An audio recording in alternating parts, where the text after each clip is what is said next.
কিভাবে ঢাকা বিশ্ববিদ্যালয়ের মতো ঐতিহাসিক একটা জায়গায় কিভাবে ছাত্র শিবির রাজাকারদের ছবি এরকম হিরোইক ভাবে টাঙায়, এটা প্রশাসনকে আমরা জিজ্ঞেস করছি। এবং আমরা দেখেন ভাই, আমরা তো চাইলে আসলে গিয়ে ভ্যান্ডালিজম করতেই পারতাম, গিয়ে আমরা কি পারতাম না সবকিছু ভেঙে চুরে বের হয়ে আসতে। এবং ঢাকা বিশ্ববিদ্যালয়ের শিক্ষার্থীদের কিন্তু আমাদের প্রতি সমর্থনও আছে, এটা সবার সেন্টিমেন্টের জায়গা।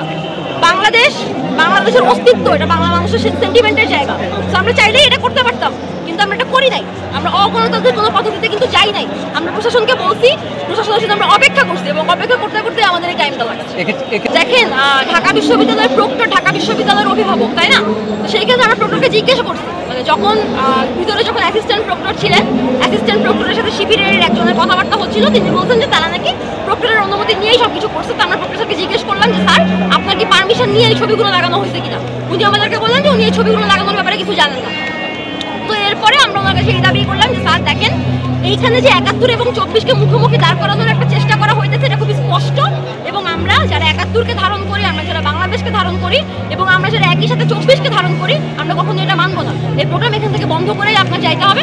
এবং আরো লোক কি হয় নাই, তাদের ছবিগুলো পড়ি, যারা শেখ হাসিনার বিরুদ্ধে ১৬ বছর ধরে ১৭ বছর ধরে সংগ্রাম করে গেছে, তাদের বাকিদের যেই, যেমন ধরেন খাদিজাতুল কুবরা নামে একজন মেয়ে ছিল, যিনি ডিএসসির বিরুদ্ধে কথা বলার কারণে তাকে জেলে বন্দি করে রাখা হয়েছিল, সেই মেয়েটার ছবি কই?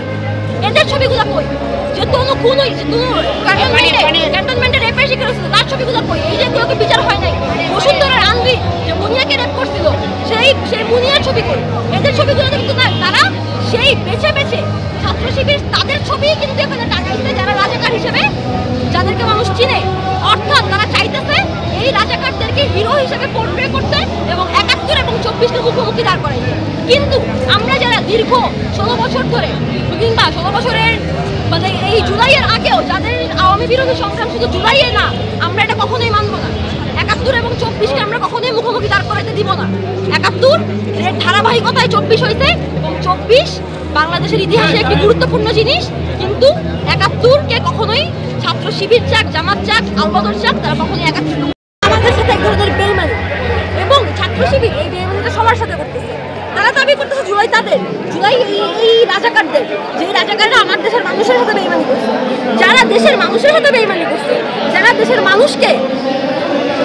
দেশের মানুষের সাথে গাদ্দারি করে তাদেরকে বিপদের মুখে ফেলাই দিচ্ছে, যাদেরকে খুন করছে, রেপ করছে, ধর্ষণ করছে, তাদেরকে কিভাবে স্বাধীন বাংলাদেশে তারা রাজনীতির দাবি করে কিভাবে? এই জায়গা থেকে আমরা আজকে আসছি। আমরা প্রক্টরের কাছে প্রক্টরকে কল দিয়েছিলাম, প্রশাসনিকভাবে কোনোরকম কোনো অগণতান্ত্রিক পদ্ধতিতে কিন্তু আমরা করি না। আমাদের মানে সাধারণ যারা শিক্ষার্থী আছে ঢাকা বিশ্ববিদ্যালয়ে, সবারই কিন্তু এটা খুবই সেন্টিমেন্টের জায়গা যে রাজাকারদের ছবি কেন টিএসসিতে লাগানো হয়েছে, কেন ঢাকা বিশ্ববিদ্যালয়ে রাজাকারকে সেলিব্রেট করা হয়েছে। ঢাকা বিশ্ববিদ্যালয়ের শিক্ষার্থীরা এটা কখনোই মেনে নেবেন, মেনে নেয়ও নাই। আপনি ফেসবুকে গিয়ে রিয়াকশন দেখলেই বুঝতে পারবেন এগুলো। এরপরে আমরা যখন প্রশাসনকে কল দিলাম, এরপরে তারা আসলো, আমরা গেলাম, এবং আমরা ছবিগুলো এরপরে নামানো হলো। আমরা কোনো ছবিতে হাত দিই নাই, প্রত্যেকটা ছবি প্রশাসনের উপস্থিতিতে ছাত্র শিবিরের লোকজনে নামাইছে। এবং তারপরে হচ্ছে যে আপনারা যেটা দেখলেন যে এখন আমরা প্রোগ্রামে বলা হয়েছে যে এই প্রোগ্রাম যাতে বন্ধ করে দেয়, এবং এখন চলছে। ধন্যবাদ।